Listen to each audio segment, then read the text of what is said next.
So we have finally made it to the promised land. It is season 5 with Reading in the Premier League. We are already 4 games in. The transfer window has slammed shut. We have spent £38 million to try and keep us in the league. And currently, we're 15th place. It's not started particularly well, but we've only lost twice. So, starting with transfers, leaving the club, just 2 players that we're actually going to mention. Mirko Pigliacelli is the first one, going to Clermont Foot for about £600,000. So, we basically made a profit. And making a huge profit is Nahuel Ferraresi, or whatever his name is. The Venezuelan, formerly of MC Talk, has left, moving over to South Wales to play for Swansea for £6.25 million, potentially rising to £8.5 million. I do not know what Swansea saw in him, but I will definitely take that money every day of the week. The first of 12 players to join the club, I think 11 of them on permanent deals and just 1 loan deal, is Luke Mbete, the Democratic Republic of Congo central defender with 7 caps to his name, formerly of Manchester City. He came in on a free. He's not going to play a lot, but he gives us more depth. Also joining from Manchester City, making his loan deal a permanent one, is Josh Wilson-Esbrand on a free transfer. I think this is a very good bit of business. 37 appearances so far for us. Another player joining on a free is Josh Laurent, 32 years old, central midfielder, formerly of Stoke and Reading. He has returned back to Reading. I brought him in basically because of he's not bad, is he? He's actually alright. He's not going to be playing every single week, but he's coming off the bench a few times at the moment. Up front, we have brought in Jackson Muleka from Besiktas because we needed a pressing forward, and he was available on a free transfer, and he's pretty good. We've also brought in Joel Parole on a free transfer. He got released from, I assume, Leeds. He was out on loan, maybe at Leeds or Birmingham? No, he went on loan to Birmingham from Leeds, got released, we picked him up on a free transfer. I think that's a good bit of business. Still only 28 years of age. I think he's going to help us stay in this league. Next up for some actual money is Victor Cruz. For £225,000, we have picked up the Angolan defensive midfielder from Academio Lobito, who, as we were trawling through a bunch of African leagues, I saw him and went, he looks alright. We've brought him in. He's worth £39 to £46 million. I think there's some potential there. This deal, by the way, I did actually do like a year and a half ago. I just couldn't sign him until he turned 18 in August. Another player coming from my African adventures is Chidi Uche, a 19-year-old Nigerian goalkeeper from Enyimba. If you want to sign decent players from Africa, and specifically Nigeria, Enyimba. Always check out Enyimba. He has come in for just under £1 million. He's worth £19.5 million to £25 million. He might be our number 1 goalkeeper this season. And to finish off our expeditions of Africa is Akram Saidi, a 19-year-old Moroccan centre-back from Rabat in Morocco. 5 caps to his name. Actually spent last season out on loan at Bristol City, which is a bit weird. He's come in for £2 million, and he's probably good enough to play for us every week. The first of 3 players to join from Southampton, can you tell I'm a Southampton fan, is Will Smallbone, brought in on a loan deal until the end of the season. Not going to be playing every single match, but he's a good option. Basically, he's going to be, as obviously a deep-lying playmaker, but we're not really paying a huge amount of money for him, so it's not too bad. Next up is Juan Larios for £3 million from Southampton, obviously. I'm pretty sure he's got a reasonable amount of potential, but he never really hits it because he never gets any game time. So maybe we look at playing Larios for half a season, see how well he does. Hopefully, he can turn into a half-decent player. Obviously, Wilson-Esbrand is probably our number 1 left-back. Larios is number 2. And rounding out the Southampton signees is Samuel Edozie for a lot of money. £14.5 million, I believe. Played 131 times for Saints over the last, 5 seasons, formerly of Man City. We've got a lot of former Man City young players now in our squad as well.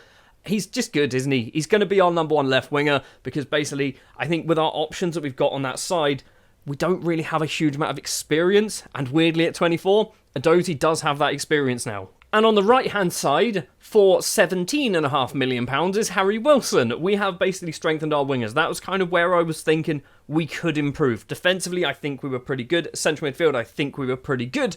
On the wings, I think is where we were struggling. So Harry Wilson is hopefully going to be adding a lot of assists on that right-hand side. Unfortunately, Scotty Banks, I don't think is going to cut it in the Premier League, but he is still here. And I think that is all of the transfers. I think that's all the transfers that we've brought in. I don't think we've missed anyone at all there. Leaving the club, as I've mentioned, we had 2 permanent deals, but everyone else is on loans. Leai has gone to Wickham. Basil Tuma to Rotherham. He'll be back in January scoring a winning goal in a relegation scrap. Don't worry about that one. Robbie Beale has moved over to Rochdale. He'll also probably be back in January doing exactly the same thing. And that's pretty much it. We've actually kept quite a big squad for this season. We've got, obviously, still got Liam Delap. If we're sorting by training, this is how I kind of sort my squad out. So, goalkeeper-wise, we've got Boyce Clark and Uche in goal. We've got Larios and Norton Cuffy as our left-backs. As our right-backs, we've got Guinness Walker. I've said that wrong. I'm doing Larios as a right back. That's right, I forgot that. Larios and Norton Cuffy are going to be right backs. We've got Guinness, Walker and Wilson Esbrand as left backs. Central defence, we are stacked, if you ask me. House, Mepham and Bete, Nissen and Sadi in central defence, which is always good. Central midfield, we've got too many players, haven't we, for the two positions. Potts, I would love to leave, but nobody wants to buy him. And then we've got Hamilton, Kozlov, Laurent, Offenborough, and Victor Cruz, and obviously Will Smallbone on loan. On the right wing, Wilson and Banks. On the left wing, Taylor Hart, Adozie, and Pena. And then our striking options are pretty good. Liam Delap, Joel Perol, Maleka, Danny Ings, and Mansouri all still here. Obviously, Danny Ings probably not going to see much of him this season. And speaking of this season, things actually started off very, very well with a 4-1 win against West Brom, which actually, I think, put us top of the Premier League. But then we kind of slipped up immediately against Man United, losing 5-2. A 1-1 draw against Aston Villa, pretty decent. And then a 1-0 defeat against Bournemouth, not ideal either. That is a match we really should have won. But we're 15th. Ultimately, if you look at the season preview, we should be finishing rock bottom. So if we can finish anywhere above the bottom 3, I will take that as a win. Kicking off our first match on camera for Season 5 then, it is Reading versus Leeds, a Leeds team who are currently 5th in the table. I was hoping we might be able to do alright in this one, but now I'm not quite sure. It's going to be Boyce Clark in goal, right back will be Larios, Mepham, House and Guinness Walker round out the back 4, Offenborough and Hamilton in midfield, Wilson and Adozie on the wings, Mansouri and Maleka leading the lines. We've got some injuries, okay? We've got some injuries. Laurent is out injured, Perot's out injured, Delap is out injured, Kiddo Taylor Hart is also out slightly injured. Fitness is also a bit of a problem. Wasn't too convinced I should be playing Wilson and Adozie. Maybe we should possibly drop one, but maybe Pena and we do that. And then Adozie can come on in the second half. That might be not a terrible idea. So our first Premier League match on camera of this Reading save. And Leeds are definitely going to be a tough opponent. We are, like I said earlier, down in 15th place. Leeds have won 4 of their last 5. That's pretty good, right? I mean, that's not ideal, is it? They got 9 points out of a possible 12. We've got 4 points out of a possible 12. We need to kind of be winning these types of games. We're at home against, I'd argue, a mid-table Leeds side who just seem to be performing quite well at the moment. 15 minutes on the clock and we've got a free kick in a reasonable position. Wilson's effort, though, just goes straight towards a Leeds man. Wilson again. Forward finds Mepham. Now Wilson on the left-hand side. Harry Wilson cuts inside. Gets some space for himself. He's hit the post. Larios finds Mansouri. And the Algerian's effort is deflected over the bar. We've got a corner. And it is going to be Harry Wilson going over to take it. Our most expensive signing ever, I believe. Wilson's corner comes in. Courtney House is there. Doesn't get on the end of it. And now McAteer can basically run off. I seem to be having problems with Football Manager at the moment. Where randomly it'll be really foggy. And all I need to do is go into the tactics and sub-screen and it fixes the fog. And I don't know what it is. Boyce Clark with a goal kick. Also, the fog doesn't appear to be fixed, does it? Mepham has the ball forward to Offenborough. Down the line, finds Harry Wilson on that right-hand side. Options on the right as well. Ball over the top instead. It's towards Pena, who was probably miles offside, which is why he didn't bother running for it. Semedo plays it in the middle to Luis Felipe. Intercepted though by Hamilton. Mansouri finds Harry Wilson, and Harry Wilson should have scored. We should be 1-0 up. This is very, very promising. How we are playing right now is very, very promising to me. Leeds are struggling. Wilson is struggling. He's ready to come off at half-time. So is Hamilton. Maleka also is ready to come off at half-time. Fitness is a bit of an issue at the moment. It is Morton for Leeds United. Now McAteer plays it back to Semedo. McAteer gets it once again. He's got loads of pressure though. Pena's putting pressure on Semedo as well. Intercepted by Maleka. And now the striker curls it and hits the top of the bar and it goes over. We are doing everything but score right now. We are doing absolutely everything but actually score a goal. Half time. We're doing well. I need to look at this fitness because this is a concern. He's got an injury. That's why we're going to do Banks coming on. We have to do it. I know Wilson's playing well. He seems to have been involved in quite a lot, but that injury is a concern for me. Maleka to Mepham. Banks is now on that right-hand side. He's got Larios, who's on a 7.1. Finds Scotty Banks. I don't think Scott Banks ever thought he'd be playing in the Premier League, even though he did come from Crystal Palace. McAteer goes for a wander backwards. Maximilian Woba. I'm pretty sure last time he played Leeds, didn't he score an own goal? I'm pretty sure he scored an own goal. Am I thinking somebody else? Luis Felipe, ball forward, intercepted by Mika Hamilton, who's also looking pretty tired. Maleka, first-time shot, goes over the bar. Another chance goes begging. We just need to take one of them. We're not getting shots on target. That's the problem. Just before the hour mark, we're going to ruin some people's fantasy team scores at the moment. So Kozlov's is coming on for Mika Hamilton. We are also going to do Maleka coming off for Danny Ings. Danny Ings is playing in the Premier League. at 35 years of age. It should be Liam Delap and Maleka, or Liam Delap and Joel Perreault up front. That's kind of what I want to be doing. Mepham's going to get there first. That is a cracking free kick off the training ground. Danny Ings scores. The flag goes up. Premier League, which means we should have VAR. I'm pretty sure Mepham was miles offside though, so I can't imagine this one's actually going to count. It is disallowed. Of course it is. Final 20 minutes, and if it stays 0-0, this is definitely 2 points dropped rather than 1 point gained in my eyes. We've got an XG of 1.5. Leeds have done very little. If they score now, I'm going to be fuming. Courtney House heads vertically upwards. Pena flicks that head on. That's what we like to see from the Colombian. Sinistera picks it back up though and all the way back to Melia in goal. Miles off his line, which means if we can nick this ball, he's even further off his line now. Pena doesn't quite get it. Luis Felipe manages to save the day a little bit. Talisca back to Felipe. Ball on the ground to Melikin. Now Mark Rocker back to Strike. Forward again. Now Aronson. He's going to get past Mepham. He doesn't get past Mepham, but they keep hold of the ball. Leeds are going to score. Leeds are absolutely going to score. It goes just over Boyce Clark's bar. It stays 0-0. Right, final few minutes. Offerbrook is coming off. Smallbone is going to come on as that ball in the midfielder. This is going to be his debut, by the way. We're also going to do a dozy for Pena on that left-hand side. We've got 7 minutes to try and find a winner. We've got 4 minutes to try and find a winner now as we go into injury time. Nothing is happening. And this, it's on paper, doesn't sound like a bad result. But from that match performance, we did nothing in the second half. We did absolutely nothing in the second half.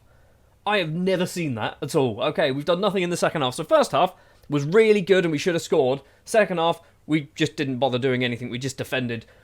Maybe a point's fair. I'm going to say you were unlucky. I'm going to kind of blame the strikers, Mansouri, Maleka, arguably Danny Ings, although he didn't really get a chance to do a huge amount. Probably, we should have won that, shouldn't we? Goalless Mansouri played 10 hours of football without scoring a goal now. That is... That's not ideal. That is really not ideal. But we do move up to 12th place in the table. We're now going to jump forward for, I think, a week where we play 16th place Liverpool. Yep, 16th place. I'm not sure. Are they good still? They've still got Klopp. They've still got Salah. Salah's 35. It's good to see Football Manager is still doing absolutely ridiculous results. Wolves have just beaten Chelsea 7-4 and moved themselves up into second place. 7-4. Right, match number 2 then, which is now 10th place Liverpool versus 15th place Reading, because other matches have happened. It's now Saturday evening, which means we are probably on TV. We have kind of got through some of our injury problems. So I say injury, fitness problems. So we've got Boyce Clark in goal. Larios keeps his place as the right back, even though Norton Cuffy probably should be our right back. Mepham House, Guinness Walker, Offenborough and Hamilton in midfield, Wilson and Adozi on the wings, which I love the fact we've got a 4-star and a 3.5-star winger, which is great. Maleka and Mansouri up front. We've got Kiddo Taylor-Hart is back from his injury, but we are still missing Joel Perreault and Liam Delap slightly. 5 days and 7 days. Josh Laurent is out for another 7 days to potentially 3 weeks. So our 2 main strikers we're kind of missing, although we do have Maleka, who is technically our top goal scorer. So Maleka needs to do something in this match. I'd love a goal from him. Once again, it's another foggy match for some reason. I don't understand why it's so foggy. Liverpool are up into 10th because I think they won a match and then they had a midweek game which they lost. I'm not quite sure how that works. But we're not in terrible form. We're not in terrible form. If we're going to keep this pattern going, it was a draw, a win, a loss, a win, a draw, which means it should be a win, right? This should be a win. Salah's corner comes in from the 35-year-old. Mepham heads clear. Luis Diaz collects it. Salah again, though, on the ground to Luis Diaz. Boyce Clark can't stop that one. It's 1-0, just 5 minutes and 15 seconds on the clock. I keep saying it, but my number one objective is to not get relegated. And arguably, we're not in a good way, are we? We're 1 point off the relegation zone at the moment. And you've got Southampton and Brighton below us who have a game to play. It is Mika Marmol to Luis Diaz. Plays it back to Aymeric Laporte, who has moved over to Liverpool. Fair enough, I say moved over. He's gone from Saudi Arabia to Liverpool, hasn't he? It is Nico. Ball over the top to Sesko. He's in on goal. Boyce Clark can't do much to stop that one, but I'm pretty sure that's getting flagged for offside. VAR is doing its business, and the goal is disallowed. It stays 1-0 for now. Notice I said for now, because I feel like there is definitely another goal coming for Liverpool. 25th minute. We had the ball in their penalty area, but it's immediately left at the start of the highlight. Luis Diaz on that left-hand side goes for a run forward. He's got some company in, I'm not quite sure who that is. Is it Larios? Can't be Larios, surely. It is Luis Diaz, collects it once again on the ground to McAllister. Edge of the penalty area, gets some space for himself, blasts it into the back of the net. It is 2-0 to Liverpool. Told you there was another goal. It's matches like this that are going to make us regret not beating Leeds when we had the chance. Wilson with a free kick, 32nd minute towards Mepham, cleared quite comfortably. Wilson gets it back though. Mansouri goes for goal. He's not scored in 6 years. And Alisson tips it over the bar. Or it wasn't even on target apparently. But at least we had a shot. Courtney House with a free kick to Boyce Clark. 10 minutes to go in the first half. Down the line to Juan Larios, who is currently on a 6.7, so playing as an inverted fullback, or on the right-hand side, more likely. He's doing alright. Wilson, terrible. Terrible touch against his former team. And now Laporte has the ball for Liverpool in their defence. Jones to McAllister. Scored a cracking goal earlier, obviously. Forward ball to Benjamin Sesko. Now Diaz on that left-hand side. It's going to be a third goal very soon, isn't it? Nico, where are you going? All the way back to Laporte. Ball forward to Marmol. Liverpool are just passing their way around us at the moment. Diaz on the left. He's got 2 Reading players in front of him and he just walks past them apparently. Diaz keeps going for goal and almost finds the opposite corner. If we can go in a half-time at 2-0, it's not awful. It's not good. It's certainly not a good performance at all. Our attacking options, our highest rated attacking player is on a 6.6 and that's Maleka. I mean, that's not good, is it? I'm happy. You've been terrible. I'm not happy with any of this. No changes at the break because basically, what can we change? We don't have the options up front. We don't really have better wingers. Guinness Walker is struggling and he's the left back, right? They're attacking down our right-hand side. So why is he not playing well? We're not seeing anything from him. Larios' first touch is awful and Liverpool can come forward. It is Nico. Loads and loads of space. Long-range effort. Blast it into the back of there. Another cracking goal. 3-0. I'm not sure why Guinness Walker is playing so badly, but he is basically taking the blame for all of them. We're going to bring on Saidi as a centre-back, which he can play there. He has been playing kind of as a right-back, but I think he's a centre-back, isn't he? Let's be honest. So he's going to come in as that way round. Sure, we'll do it that way round. Courtney House as a left-back still doesn't really work for me. Mansouri's coming off for Danny Ings. We're going to do Adozi coming off for Taylor Hart, who's returned from his injury. Hamilton coming off for Kozlov's. And we've got one sub left to do. And we've still got 35 minutes of this match. And we've got to highlight. And I'm hoping this is just because of the subs and not because they're going to score a fourth. Laporte's ball forward. McAllister loses out to Harry Wilson, who then loses out to McAllister. We are just not playing football, are we? We've just decided we are not playing football. We've turned up at Anfield. Or I assume we're still at Anfield.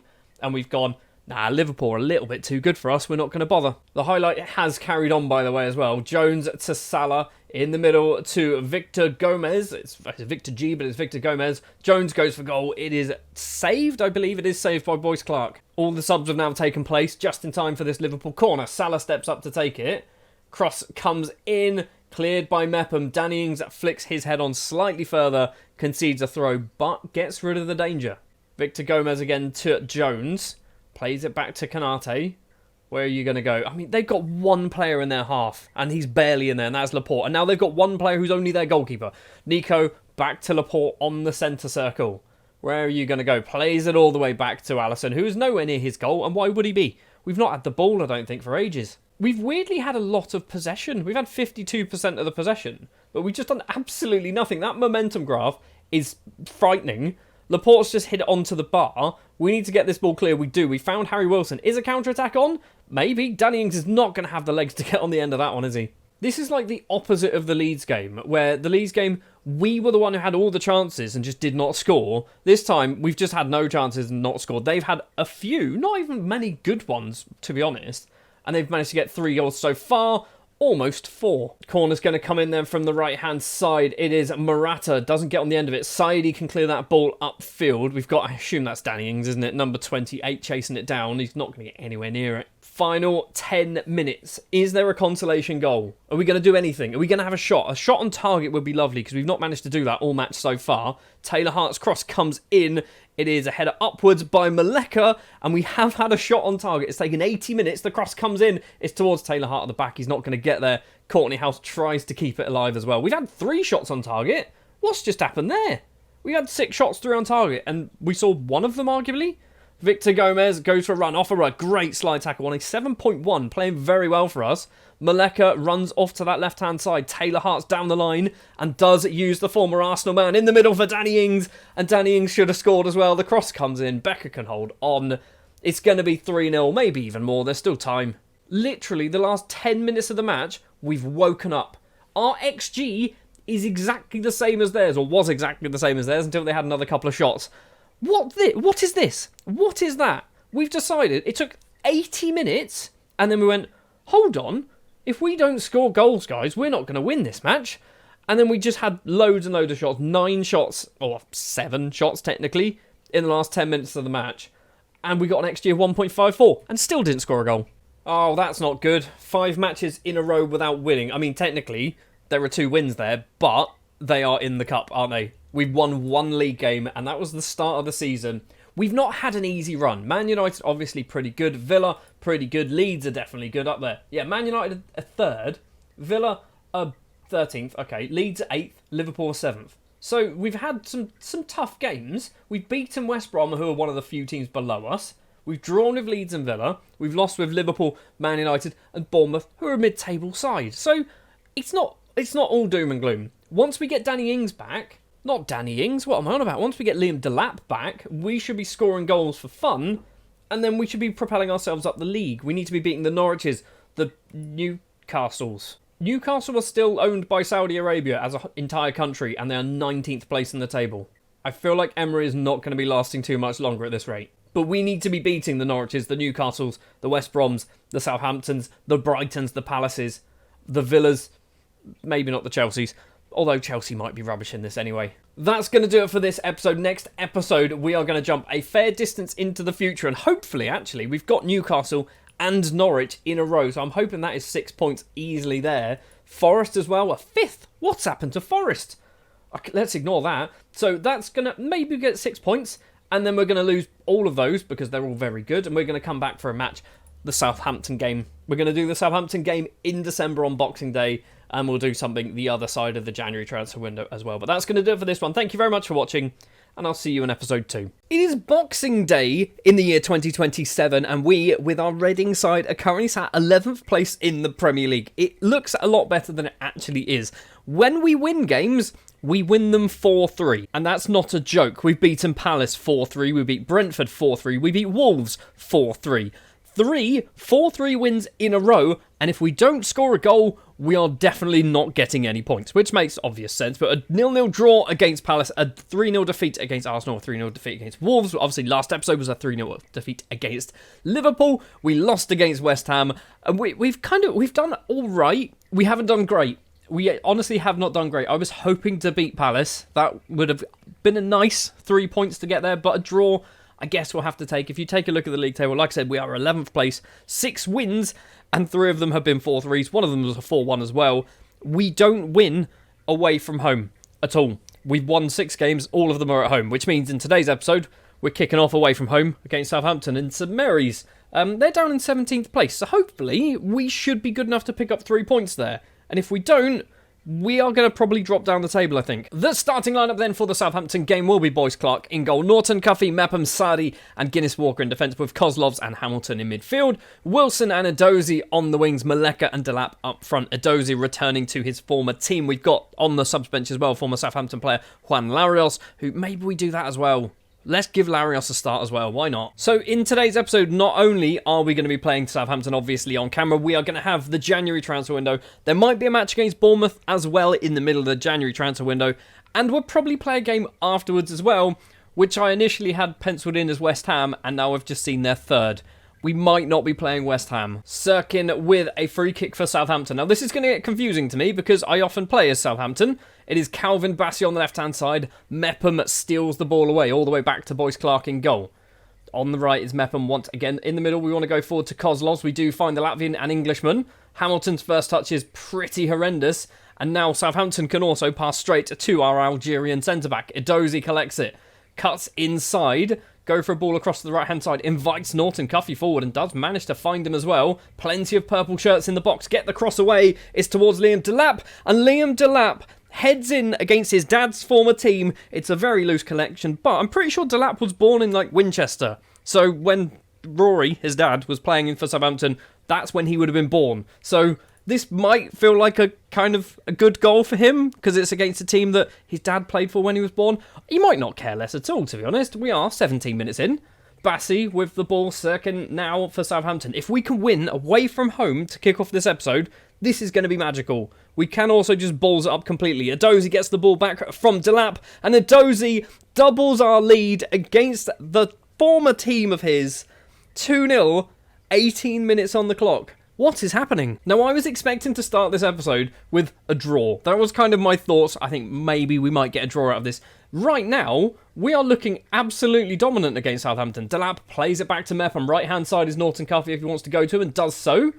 Backwards to Kozlov's, on the line is Maleka. In the middle towards Wilson, finds Hamilton instead, and Delap is in on goal, and Delap makes it 3. This is bringing back horrible memories as a Southampton fan, but you know, you can't always lose 9-0. Gavin Bazunu's on a 6.1. He has taken the brunt of the ratings hit for that. Oscar Gill as well dropped down to a 6.4 for a moment, but he's back up to a 6.5. We are absolutely dominant at the moment. Unfortunately, it's going to mean absolutely nothing for the league table because everyone else around us also seems to be winning, or everyone above us at the very least. Norton Cuffy with a throw. Can we make it 4 before half-time? Kozlov's to Hamilton, back to Wilson. He's in towards Maleka, and Maleka makes it 4-0 to Reading away from home. Now, the worrying thing is, we have just won our last 3 matches 4-3. Let's not concede 3 goals. Right, half-time that has hit, and Southampton have been absolutely garbage, which I am quite happy to see in this instance. In real life, not so much. We're just going to go straight into the second half. I feel like, with all those greens, there's no point in changing anything at all. 10 minutes into the second half, it looks like Southampton are trying to do some changes, but it's mainly defensive, so they're not really going for anything. Larios with a decent free kick. Bazunu, I think, gets a hand to it. He does. It's going to be a corner. First real chance of the second half then from that free kick. Second one, hopefully from the corner. Wilson takes it. Sadi is there at the front post. Mepham's there at the back. Bazunu's there in the middle. We're going to have to think about fitness now, right? Because obviously it is Christmas. It is Boxing Day in game. So there's been a lot of matches. Players are tired. Wilson should have made it 5. Just seen Southampton have just brought on Lianco. He's still there. How is he still there? Right, Wilson is going to come off. Scotty Banks is going to come on that right-hand side. We're going to keep Delap on and hope he can get himself a hat-trick. Instead, we're going to do Maleka off for Joel Perreault. Do we want to do anything else? Maybe Mika Hamilton for Josh Laurent. Why not? Southampton have offered literally nothing so far in the second half. Perreault's pass is awful, but highlights carrying on. What was that, Joel? I mean, I know we're 4-0 up and all, but sometimes these little things really annoy me in Football Manager. Illich plays it on the ground to Bednarek. Now Rodriguez on the right. Easily intercepted by Juan Larios. Plays it back to Sadi. Big kick upfield. Not a big one, but finds one of our players nonetheless. Edozie's going to keep that in play. Lumps it forward. Finds Delap. Cross comes in. Joel Perreault's there. Doesn't get on the end of it. And it doesn't matter because we've scored anyway. It's going to go down as a Jan Bednarek own goal, something that he was quite common for doing it for Southampton. It is 5-0. What's happened? This is a Premier League Southampton team.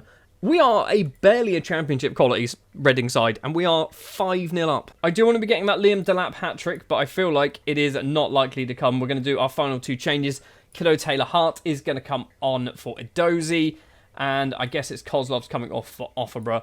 I'm basically just going on fitness, which means Delap is going to play 90, which might not be a good idea, but he can hopefully get that hat-trick. 5 minutes of injury time to play. Southampton players' stats are just declining constantly all over the place. The full-time whistle goes. A 5-0 win against a team realistically we are battling in a relegation scrap with, away from home. That is our first win away from home, and it was 5-0. And we are almost at the halfway point of the season. And if we double our points, so if we do exactly the same thing that we did in the first half that we do in the second, we'll finish on 50 points. Potentially a maximum of 56 points if we win our 19th game of the season, which is very good. That is actually very, very good. Now, I don't know whether this is because, obviously, recently promoted sides always seem to do well in their first season, then the second season they kind of balls it up. Maybe that's what's going to happen, but if I'm perfectly honest, this is season 5 out of 5. I don't care if we balls it up in the next season, because we're not going to be here. We're now midway through January and ready to play Bournemouth. Obviously, the transfer window is open, but we have done literally no business. We've loaned out 2 players who you basically aren't ever going to have heard of anyway, so it doesn't really matter. Since we last played and destroyed Southampton 5-0, we've actually won another game against 19th place West Brom. A 3-1 win here with a Maleka hat-trick. We beat Hull in the FA Cup third round as well, setting up a match that we're definitely going to lose against Arsenal. A 0-0 draw against Villa, actually not terrible. Then 2 defeats against Spurs and Man United mean we're still 11th. We are 11th place in the table. We're only 8 points off the relegation zone. We are, I mean, it's not close, is it? It's certainly not close, but it's I'd like it to be a bit further away. The starting lineup for the Bournemouth game then will be Boyce Clark in goal, Norton Cuffy, Sadie, House and Larios in defence. Courtney House comes in because we've kind of got some fitness issues. Mepham not quite there, but he can play, he's still on the bench. It's going to be Offenborough and Hamilton in midfield. Similar situation with Offenborough coming in the middle. With Banks, Adozie, Maleka and Liam Delap once again. Wilson this time drops to the bench. On comes Scotty Banks. So I've been thinking with this transfer window, I don't think we need to do anything. I genuinely don't think we need to do any business. It doesn't mean we're not going to, but it means that I'm not actively seeking somebody out. I'm not thinking we need to buy ourselves a new left back. I'm there thinking, if a scout turns up and says, hey, this guy's available, maybe you might want to try him out, I might go for that. We've got £20 million to spend, so it's not like we haven't got the money to do it.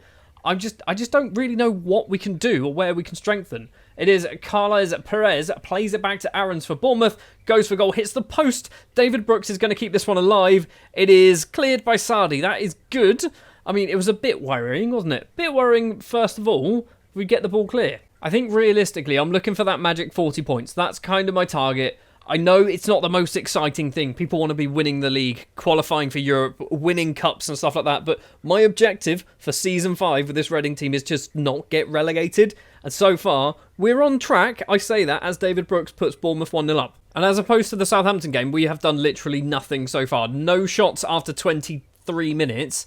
We've had a fair amount of possession. I think it was like nearly 60% possession, but we're just doing nothing with it at all. Senesi with the ball forward to the goal scorer. Left-hand side is Malacia. Goes for a little run in towards the penalty area. Norton Cuffy doesn't manage to get there. It's blocked off Sardi and goes away for a corner. It's not looking very good, is it, at the moment? After that Southampton game, I was kind of expecting this is going to be a 3-0 win as well, and we're going to just be flying up the table, and we're going to be pushing on for Europe. But yeah, right now, Bournemouth are just showing they are so much better than us at the moment. Brooks tries to cross it, can't manage to, and Norton Cuffy can steal the ball away. Bento with a goal kick. Does that mean we've had a shot? If they've got a goal kick, it might mean that actually we didn't have a shot. We just kicked the ball off. Norton Cuffy over the halfway line. Scott Banks on the right-hand side. We need Wilson back on, really, against his former team, and maybe Wilson can do something on the right-hand side. Norton Cuffy to Offenborough, also against his former team. Scotty Banks is there, and Scotty Banks, in off the post, makes it 1-1, his first ever Premier League goal, if I'm not mistaken. I did think to myself at the end of last season that Scott Banks might not be good enough for the Premier League, and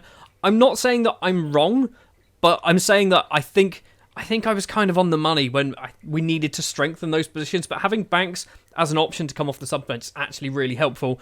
Courtney House is injured, which means we've got Mepham coming off the sub-bench now. The irony is, Courtney House came in because Mepham was tired, and I was worried that I might get him injured, and then Courtney House gets himself injured instead.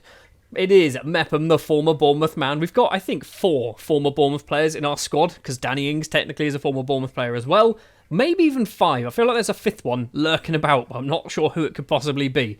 Zavani with the ball for Bournemouth. We've got 2 minutes or so of injury time to play in the first half. Scott Banks collects it on the right-hand side, playing well on a 7.2 rating. 4 in the box, plays it on the ground to Offenborough, and Nnamdi Offenborough gets his first goal of the season, his first Premier League goal as well, if I'm not mistaken, and it is against his former team. We most certainly have turned that around. We have certainly turned that around. 2-1 up at half-time. Bournemouth have been the much, much better team, but we've managed to get the 2 goals. I assume their goalkeeper is the one kind of taking the blame for it, and Max Aarons, and all the defence, actually. Their centre-backs are both on 6.3s. Their goalkeeper's on a 6.4, I think. Max Aarons was also on a 6.4. It is Senesi collecting it, so 2.5 minutes on the clock in the second half. David Brooks on the ground to Solanke, and Dominic Solanke makes it 2-1. It's going to get disallowed because of VAR. I mean, that's a hopeful it's going to get disallowed because of VAR. I think it's actually going to count. It's been disallowed. It is back to 2-1. We retain our lead for now. Norton Cuffy with the ball for us on the right-hand side. This highlight is started awfully far up the pitch, which does not fill me with too much confidence, although Banks is in on goal. Banks has hit the post again, and it trickles across the line and it's cleared upfield. Bournemouth can possibly counter-attack now. Larios with a great slide. That's not a foul. He got the ball. Right, I'm looking at fitness. I'm looking at the time as well. I'm thinking 60 minutes is obviously the usual time that you do your subs.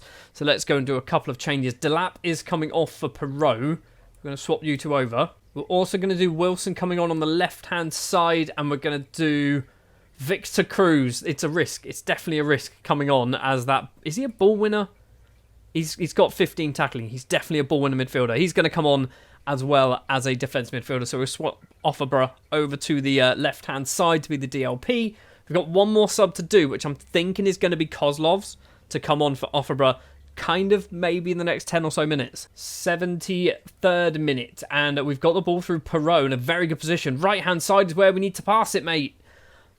Acres of space for Banks. We've got the ball back, though. Wilson on the left, where he's not normally playing, but keeps the ball, runs towards goal, and Wilson puts the ball in the back of the net. He scores against his former club as well. I'm pretty sure that is 3 former players scoring against their former club in this episode at the moment, maybe even more. Norton Cuffy with a throw to Banks. Back to Norton Cuffy. Go all the way back to Cruz, fair enough. Now Sardi, forward to Offerborough on a yellow card. Back to Cruz, the Angolan, the youngster, only 18 years of age. Probably not good enough to play first-team football at the moment, but we're doing it because I'm a risk taker. Ball forward, finds Justin Cliver. I nearly said Patrick, that's his dad. Clivert's going to go for a lovely run forward, dodges a tackle. Sardi then decides to cross it in for Bournemouth anyway. What was that all about? The shot from Perez goes over the bar. We've got 15 minutes to play, a 3-1 lead at the moment. We are going to do our final change, which Offerborough does not deserve to come off. He's on an 8.8. He's got a goal and 2 assists to his name. I think we're going to keep him on. We might do Maleka coming off. We've got basically a left back, a left winger, a central midfielder or centre back and a central midfielder. So we could do Kozlov's for Sardi. Sardi's playing well as well, though. Let's do Larios. Larios for Guinness Walker. There we go. That is our final change. Could be a risk keeping Maleka on, but I'm not too fussed. We do have a fair amount of decent young strikers, so if Maleka does get injured, which is not what you want to say in real life, but if he does get injured, we've got replacements. Ward with a goal kick for Bournemouth into the 5 minutes of injury time. Banks heads forward. Perot's nowhere near it though. Clivert collects. Is it going to be a potential consolation goal? I'm hoping it isn't, because if they do score, it's going to be a very nervy final few minutes of the match. It is. Frank Kessie takes the touch, plays it across to Max Aarons, and Aarons' effort is not very good. Goes wide of Boyce Clark's post. And that should be another 3 points in the bag for this episode. Not going to lie, was not expecting this to go as well as it has so far. A 3-1 win against Bournemouth, a 5-0 win against Southampton. We're going to go forward to the end of the transfer window now, and then we're going to have one match post-transfer window as well, which I'm not quite sure who that's going to be yet. The transfer window has closed, and we have done a little bit more business, which I wasn't planning on doing, and then I kind of got excited and brought in far too many new players. So let's go take a look. First of all, bit of a revolving door, this one. Lamar Bogard joins on a free transfer and then immediately goes out on loan to Willem II, and there is a deal in there that he's probably going to make permanent. So yeah, we got him in on a free and we're going to make maybe £2 million off him. Another one that I didn't really need to buy, but I did anyway, is Nick Dix.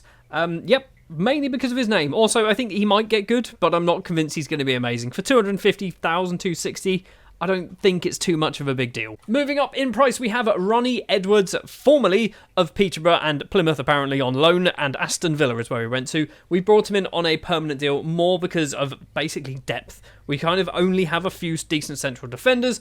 I think Ronnie Edwards just adds to that list. We've also picked up Carney Chukwuemeka on a free transfer. He was released from his contract at Chelsea because basically they weren't playing him. He was out of contract in the summer anyway. I tried to offer him a contract for the summer and then tried to basically buy out his contract. He did not want to talk to me because he wanted £125,000 a week. They released him and now he's on 42 grand a week. So I think we got a good deal here. And finally, on loan from Aston Villa is Arthur Vermeeren, who is a decent defensive midfielder. I kind of looked at our squad and went, actually, of all the positions, the defensive midfield positions are probably the ones we need to strengthen the most. We don't have bad players in there, but we don't necessarily have the best players in there. So I think Vermeeren is actually an improvement on probably Micah Richards, certainly an improvement on Micah Richards, on Micah Hamilton as that defensive midfielder. So I'm happy with it. We're only paying his wages as well, only 60% of his wages. We do have, if we really want to do this, we're not going to, we could buy him for 160 million.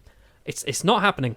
Other transfer business to talk about, we've let go 3 players on loan deals. Victor Cruz has gone out on loan to Plymouth. Frederick Nissen has gone out on loan to Derby. And Carlos Pena has gone out on loan to Huddersfield. So 3 decent-ish players who need some game time going out on loan to the end of the season. We've also got rid of Fred Onyedinma. We released him.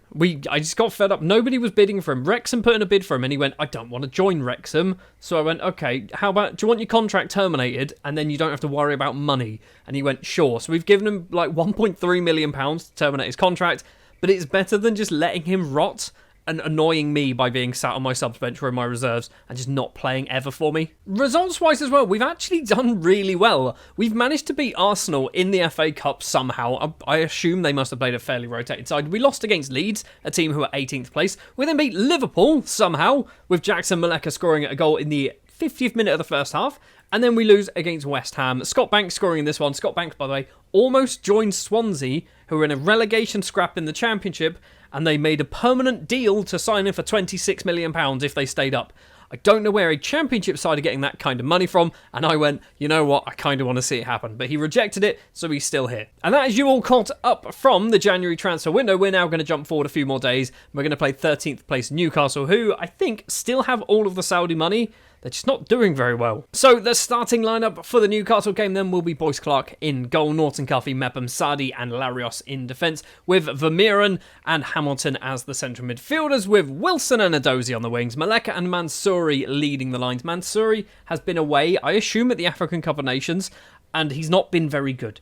But he's come back. He's going to be playing today because we do have an injury to Liam Delap. He's out for 9 days to potentially 3 weeks. We've also got a retiring Danny Ings, who I don't really want to play, and Joel Perreault, who I kind of don't think is particularly good anymore anyway for our team. I think Mansouri's in better use in that position. So Maleka and Mansouri leading the lines. We've also got no sub-goalkeeper because Uche currently has a cold, bless him. Now, I'm almost convinced that this Newcastle team is going to look ridiculous. I'm pretty sure they've got Osimhen up front.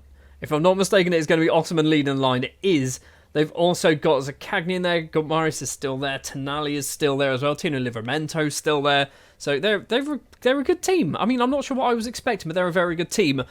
Although, I say that, we've done very good against very good teams so far in the last month or two. So maybe we can do the same thing again. And if we win this match, that is 3 wins out of 3 on camera in the Premier League, which is arguably too many wins. Boyce Clark to Mepham, just outside the penalty area. Right-hand side is Norton Cuffy.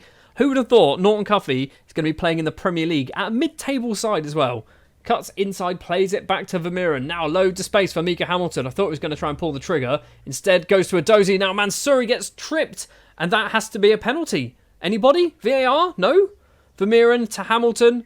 Plays it on the ground all the way back to Sadi. Why did we not get any VAR? Larios collects it on the left, gets past his man, hopefully he does anyway. The 2 former Saintsmen, I think. Adozie crosses in. It's well saved, I believe, by the goalkeeper. It is. It is definitely saved by the goalkeeper, and it's going to be a corner. Norton Cuffy, the right back, is the man to take it. Just before 10 minutes, Mansouri rises but does not get there ahead of the goalkeeper. Comes out and claims it. So this is 12th versus 13th place in the league table. We're on 36 points if we draw this.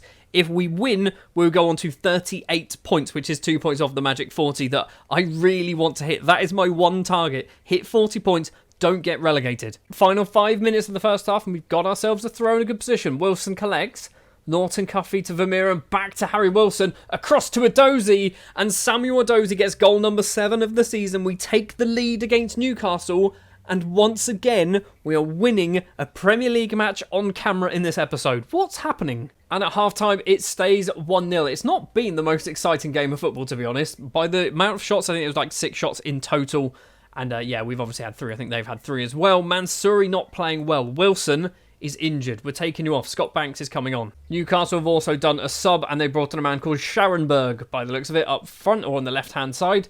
So I don't know if he's any good. I don't even know if he's real, to be honest. Looks like in the second half, we're getting our shots away. I think we've had all the shots so far in the first, 25 minutes of the second half. It is Sandro Tonali to Bruno. On the ground, it's in the back of the net by Matthias Zaccagni. It's 1-1. And Nico Elvedi has been booked somehow in the middle of that. I don't know what happened for him to get booked, but he's been booked. He got booked on the 48th minute. I don't know why it's telling me now. Anyway, Mepham with a free kick for us, 65th minute.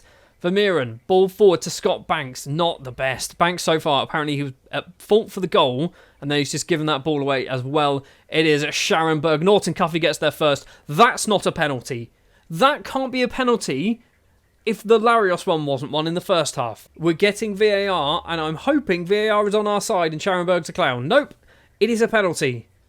It is a penalty, and it is going to be, I assume, Bruno stepping up to take it. It is. It's not. Zaccagni, could he get his second of the game? Boyce Clark goes the wrong way. Newcastle turn this game around and take the lead. Right, Mansouri's come back from the African Cup of Nations and has been horrendous. He's on a 6.3, so off you get, my friend. Mika Hamilton's coming off for... We're going to do Chukwuemeka. Now, this is the problem with Chukwuemeka. He can't play in any positions that we have, but we know we can retrain people. Sadi is also coming off for Edwards. We've got one more sub to do, and we've got 20 minutes. Do we do another change? We do. We do Vermeeren for Offenborough. That's what we're going to do. So all of our changes have taken place after 70 minutes. We need to get an equaliser. Although, in the grand scheme of things, we are, 6 points clear of Spurs, who are down in 14th. We're dropping down to 13th place in the table if it all stays this way. It's not the end of the world. I'm just frustrated because we were winning this game and we've thrown it away in the second half. We've actually been pretty poor in the second half. Scott Banks has come off the bench at half-time and got a 6.4, and I'm wishing you did take the deal and move to Swansea. Well, after that performance against Newcastle, we are sat 13th place in the table. 35 points on the board. We're just 5 away from 40. However, the concerning thing is Bournemouth aren't massively far behind. I guess they are. They're 13 points behind us. I don't think we're not mathematically safe, obviously, but I think we might be avoiding this relegation battle. I genuinely think we might be. Leeds down to Bournemouth, I think other teams kind of in this scrap. We are hopefully just out of reach. There is still plenty of games to go. And next time, we are going to come back probably somewhere against some teams in and around us, maybe in a relegation scrap. We've got lots of good teams in the last few matches of the season. That's a lot of good teams in there. So I think next time we're going to do Chelsea, Forest and Wolves, and then the final episode will be Palace, Brighton and Spurs. And we won't play the Saints game because we've just played them on camera in this episode and smashed them 5-0. Although, maybe we might do that if we can do it again. We have just 10 games left of our first Premier League season in charge of Reading. And this is the season preview. And we're expected to finish 19th place in the table. However, with just 10 games left to play, I don't think we can get relegated anymore. And that is because we sit 12th place in the table, 38 points on the board. Obviously, 10 games left to play means there are a total of 30 points still to grab. But if Bournemouth get 30 points, I will eat my hat. I don't own a hat. I'll buy a hat and I'll eat my hat. In today's episode, we're going to play 3 more matches. And I'm hoping we can win probably one of them. Let's be honest, I'm hoping we win one. In between episodes, we have played one league game, and it was a 2-1 win against Norwich, and we've been knocked out of the FA Cup in the 5th round after a 115th minute winner from Keane Lewis Potter for Everton. We're going to be playing Chelsea, we're going to be playing Nottingham Forest, who are somehow in 7th place, and we are not playing Arsenal, we're playing Wolves instead, because probably going to lose the Arsenal game. Let's face it, we'll probably lose the Chelsea, Forest and Wolves ones as well. The starting lineup then for the home game against Chelsea will be Boyce Clark in goal, Norton, Cuffy, Sadi, Meppelman, and Larios in defence with Kozlovs and Hamilton's just in front of them. Wilson and Adozi on the wings, Maleka and Mansouri leading the lines. On the subs bench, we do have a returning from injury Liam Delap. He has missed too much football. He keeps getting injured. I mean, he's kind of had a nice big spell of football in the middle, but he's only played so far this season 22 games out of 28. Actually, he's missed 6. I feel like he's missed a lot more. He's just missed all of them on camera, hasn't he? One thing that I did not mention as well, I don't think I did anyway in the last episode, is we have lost Will Smallbone. His loan from Southampton was cancelled because basically we just did not play him. Let's play Chelsea. Let's see how we get on. They're obviously a very good team, but not performing very well. Kind of like real life. Well, 15 minutes into the game and we've had no highlights. 17 minutes and we've got our first one. It is Mepham from Boyce Clark. Goes down to Juan Larios on that left-hand side. Across to Hamilton. Larios collects it again. On the line is Sam Adozi. Ball forward to Mansouri. Can he do something special? He's got no real support. He's gone for goal. I think that was a shot. Might have been a cross. Straight into the hands of Kepa. Highlight is going to carry on, though. Kepa's going for a wander. I've just seen that we are playing in blue and white against a team who are playing in blue. This is a bit of a kit clash, guys. Just putting it out there. Mudryk collects it, a player who was an absolute nightmare against me. I think for the Villa save, he scored probably all of his goals against me. Lavia has scored his second goal for Chelsea, and it's 1-0 to Chelsea. I mean, it's fine. You kind of have to expect to lose to Chelsea, but at home, maybe we can get a draw. I know it's massively optimistic with just 10 games left to play, but we could still technically qualify for Europe, and it's not too far-fetched.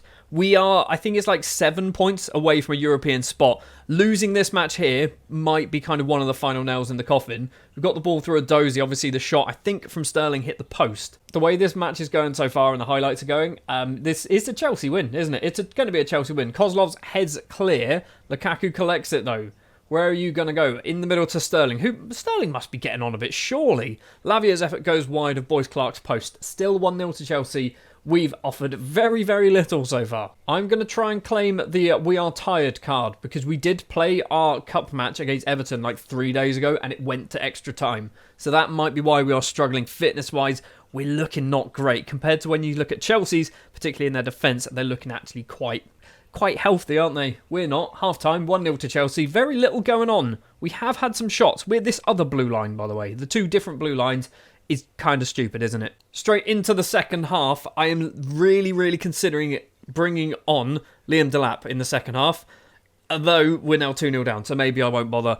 There's no point in risking getting him injured if we're just going to lose the game 2-1. Not going to lie, that was absolutely appalling defending, wasn't it? Mendy unmarked to the back post, heads it across absolutely everybody. Boyce Clark is nowhere to be found. Nobody challenges Fofana, and it's 2-0. Fofana as well literally came on at half-time. So we'd been on the pitch for a minute and like 30 seconds. Maleka collects it back to Hamilton, finds Maleka once again in on goal, and Zaxton Maleka gets his 17th goal of the season. He, by the way, has been superb for us. I was not expecting him to be as good as he has been, but he has replaced the lack of Liam Delap goals.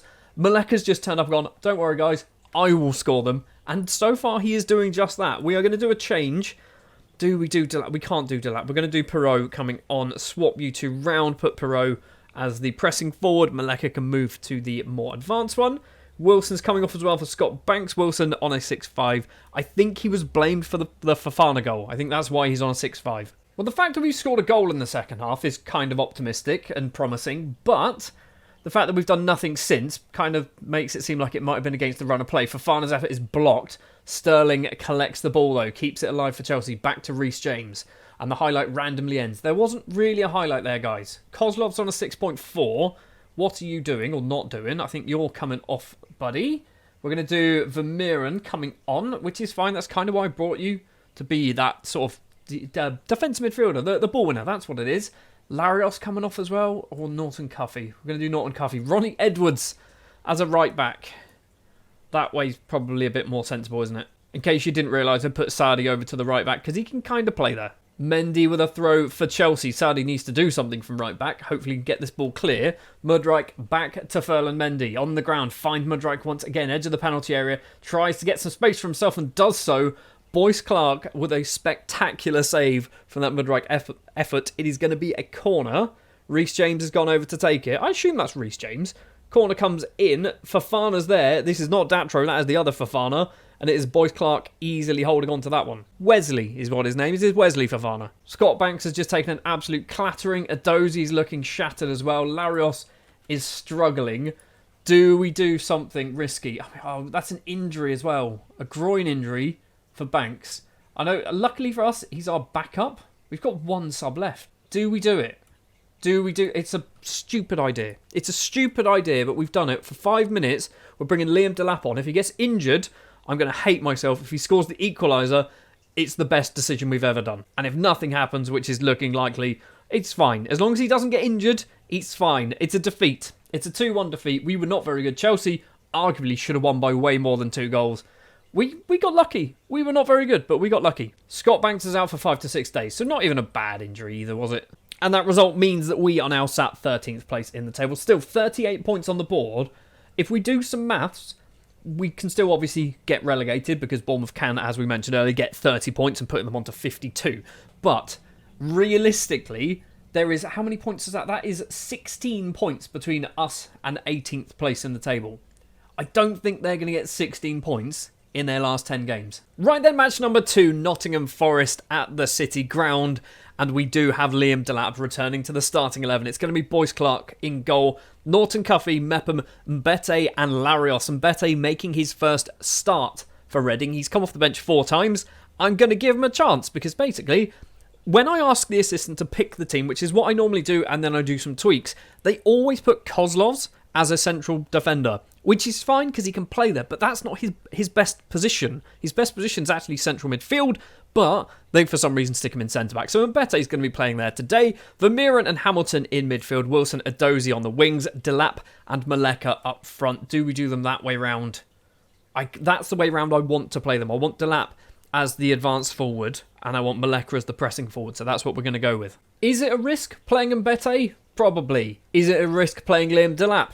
Probably. We are going to see how bad a risk this is. Our form has been pretty horrendous. The only kind of good thing that's happened in the last 5 matches is beating 19th place Norwich, which was off camera. We need to turn this form around, to be fair. I know we're not good enough. Realistically, on paper, we are not good enough to be a Premier League side. We are just overperforming. But the fact that we are losing we're not winning many in the last few matches is a bit concerning. Last episode, we beat Saints 5-0. We've got a free kick in a good position. It is Harry Wilson stepping over the ball. Cross comes in on the ground to Mbete. It is blocked. I think it hit the goalkeeper. And Adosi's collected it on the left-hand side. Aspria sticks a leg out, challenges and wins the ball. We almost got a goal from Luke Mbete. I also have no idea if that's how his name is said, but that is how we're going to go with it. Vermeeren on the right-hand side plays it towards Wilson. 2 in the box, a couple more join in. He's just stood there and lost the ball though. Danilo for Forest down the line. It's going to get collected by Mepham, who's been a very good player for us over the, 4 seasons now I think we've had him? Norton Cuffey on the right-hand side keeps going down the line. Cross comes in. It is Liam Delap. Turner just sees that one go over the bar. The fact that Forest are somehow in 7th place and Chelsea are like 12th shows to me that this league and this season is all over the place, because Forest are nowhere near as good as Chelsea are on paper, and they are outperforming them by a fair distance in the league. Maleka heads back towards Mepham but doesn't actually get anywhere near him, and now Chucho's in on goal, and Chucho Hernandez makes it 1-0 to Forest, or does he? We are going to get some VAR. VAR is saying what? I think this is going to count. I think it's going to count. It has counted. It's not told me that there was a goal, but it is counted. It is 1-0 to Forest. And it's not really against the run of play, but Forest have not really had a huge amount of highlights. They've just had lots of shots. Right, half-time team talk. You've been terrible so far. It fired up everybody. That's good in a way. We are going to have to bring off Liam Delap at about 75 minutes because he's still not fully fit from his injury. We're going to have to bring off Harry Wilson in a minute because he's just been absolutely flattened. And his last couple of matches have been appalling. Absolutely appalling. We're going to do Taylor Hart coming on the right-hand side. We're going to do Maleka coming off for Pirot. We're going to do Delap coming off for Chukwuemeka. Yep, it's not really what he's good at, is it? But he can play there as a shadow striker. So we're going to try him up front as a pressing forward. I don't know what we're doing. We're 56 minutes in. We need to not do all of our subs now. I do see the big problem in this match is our strikers are not doing very well. So having Pirot and Chukwuemeka now up front, I just hope Chukwuemeka can do something. I'm retraining him to be a deep-lying playmaker, which is obviously very different than the position I'm currently just put him into. And it should be 2-0 to Forest. It's going to be a corner instead. But we're not going to see. Fair enough. We are not playing well. Forest are playing actually very well when you look at their match ratings. Loads of people in the greens and everyone else is not far from being a green, really. That match momentum graph is horrifying. We've had no momentum at all. Nothing. Like a little bit there, which I assume was probably our highlight early on in the first half. But that is it. Fitness-wise, we are struggling. Scott Banks is going to come on that left-hand side. Hamilton's going to come off as well for Kozlov's. That's all of our changes. We've only got 5 minutes left to play. I'm going to give him a shout. I'm going to give him a demand more because we're doing nothing. We're doing absolutely nothing. Getting no highlights whatsoever either. It's going to be another defeat. Another defeat. I did say that I don't think we're getting relegated. If this form continues, we might be getting relegated. What is this? Like, we did nothing. Nothing at all in the second half, apart from one shot right at the start of it by the looks of that. I'm going to say I'm far from pleased. And most people kind of agreed. Mbete appeared to lack self-belief. You got a 6.4, mate. You played quite well, I think, in the first half, and then did nothing in the second. So, looking at our fixtures, the most recent fixtures have not been good. We've got 2 league wins. A win against Liverpool and a win against Norwich. That is it. We had a very, very good spell, but kind of towards the end of last year and the start of this year. And then we've just kind of gone back to this mess here that we had at the start of the season. We're back in that awful, awful state where arguably we're not playing awful. We're just either not scoring goals or not taking the shots. Scoring 1 goal in a match is not enough at the moment, particularly defensively when we concede 2 or 3. Anyway, we're now going to jump forward all the way to the 1st of April, where we're going to be playing Wolves, which means we're going to have Arsenal off camera, which sod's law, that's going to be a win, isn't it? And we're also going to have our youth intake, which I have not checked in a while, but it's below average. It's below average. Don't expect anything then. Right, we are back on the 1st of April, and we've been beaten by Arsenal 2-0. Another defeat. So that is now, what is that? 1, 2, 3, 4, 5, 6 defeats in the league out of 8 games. We've lost 6 of our last 8. I mean, 2 as well. Obviously, both matches in March without a goal being scored. We need to turn things around soon. We are still 13th place in the table, though. So, we are still looking likely that we are hopefully too far away from this relegation scrap. I'd say Leeds might be dragged into it, but I think we are too far away. We are going to play Wolves, but first, we're going to take a look at our youth intake. It's a poor one. It's a poor youth intake. We've apparently got one top talent, which is Gabriel Corbett, who is an American centre-back. He's a centre-back. I don't see him as a defensive midfielder. He's got nice high work rate and teamwork. Technically, not awful.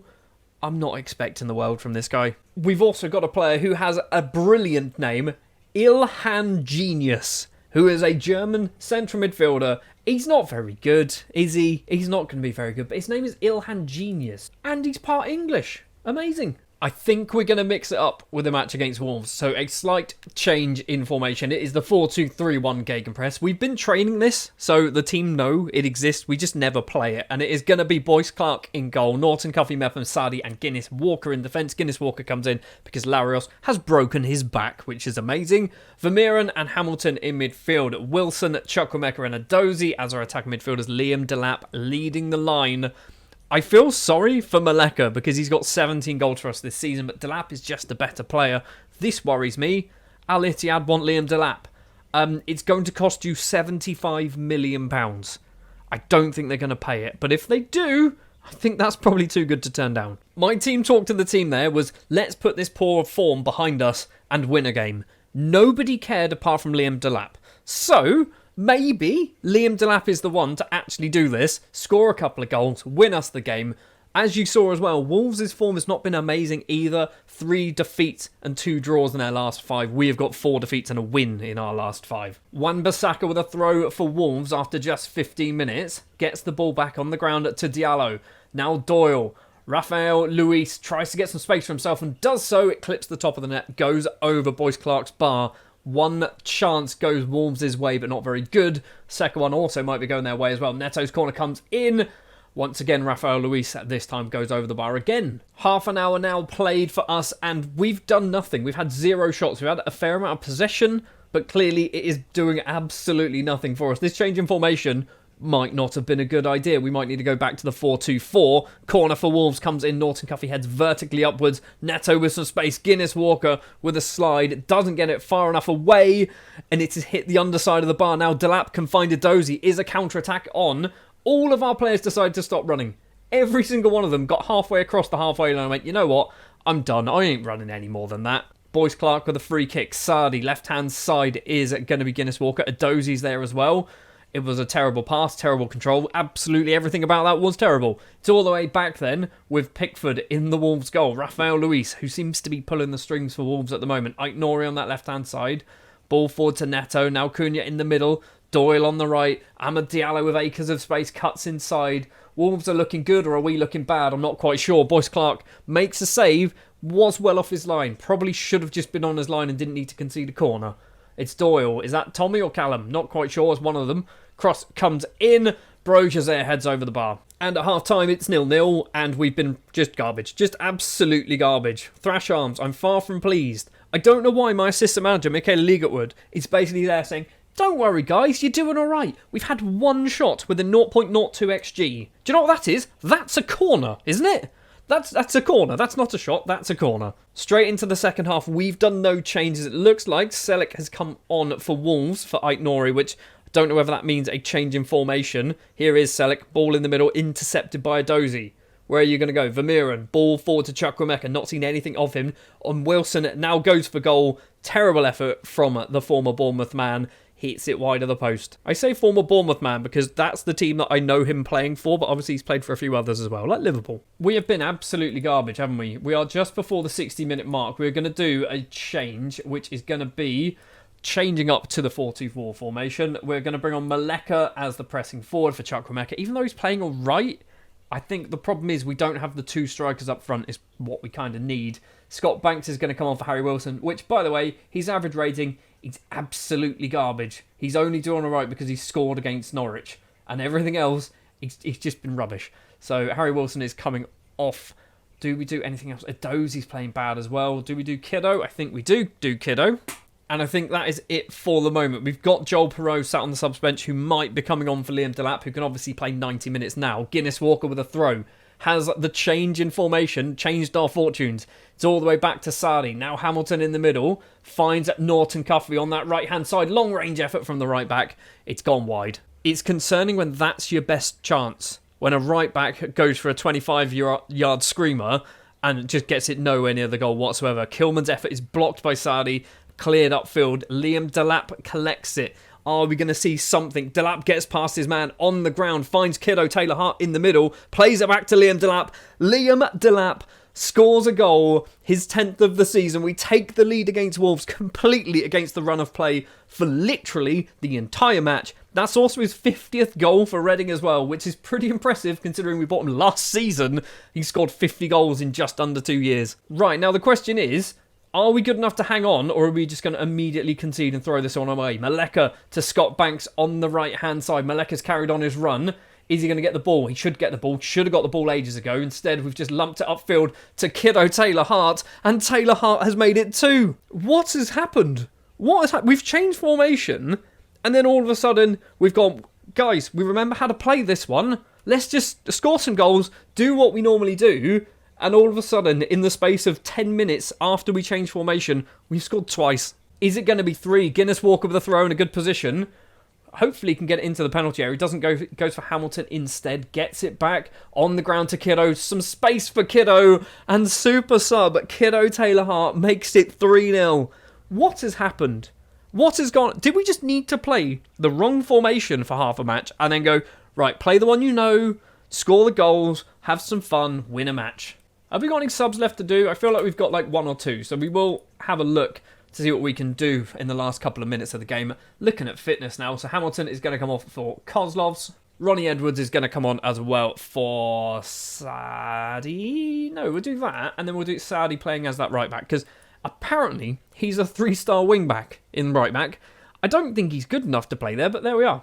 I mean, he's actually a very good centre back. I don't think he's good enough to be a right back, is what I'm trying to say. Kozlovs collects this on the ground to Taylor-Hart, who's now on a hat-trick. Maleka's not going to quite get there. Kilman plays it all the way back to Pickford.